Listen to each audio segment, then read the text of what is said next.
AP ఎన్నికల ఫలితాలు సర్వత్రా ఉత్కంఠ కలిగిస్తున్నాయి. వైసీపీ ఒంటరిగా, టీడీపీ, జనసేన, బీజేపీ కలిసి కూటమిగా ఏర్పడి ఎన్నికల్లో తలపడ్డాయి. దీంతో ఫలితాలు ఎలా ఉంటాయో ఎవరూ చెప్పలేని పరిస్థితి. ఈ నేపథ్యంలో వచ్చే నెల 4వ తేదీ వెల్లడయ్యే ఎగ్జాక్ట్ ఫలితాల కంటే అంతకు 3 రోజుల ముందు వెలువరించే ఎగ్జిట్ పోల్స్ ఫలితాలపై సర్వత్రా ఉత్కంఠ నెలకొంది. ఈ క్రమంలో టీడీపీ పేరుతో ఒక ప్రకటన సోషల్ మీడియాలో చెక్కలు కొడుతోంది. 1వ తేదీన ప్రముఖ ఛానళ్లలో పేరెన్నికగన్న సర్వే సంస్థలు ఎగ్జిట్ పోల్స్ ఫలితాలు వెలువరిస్తాయని టీడీపీ ప్రకటించింది.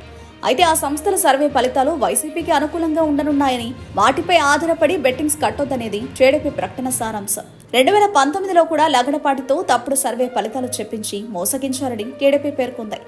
అప్పట్లో మన వాళ్లు చాలా మంది బెట్టింగ్స్ లో ఆస్తులు పోగొట్టుకున్నారని గుర్తు చేయడం గమనార్హం. ఎగ్జిట్ పోల్స్ కూటమికి వ్యతిరేకంగా వచ్చిన అధైర్యపడవద్దని టీడీపీ పేర్కొంది.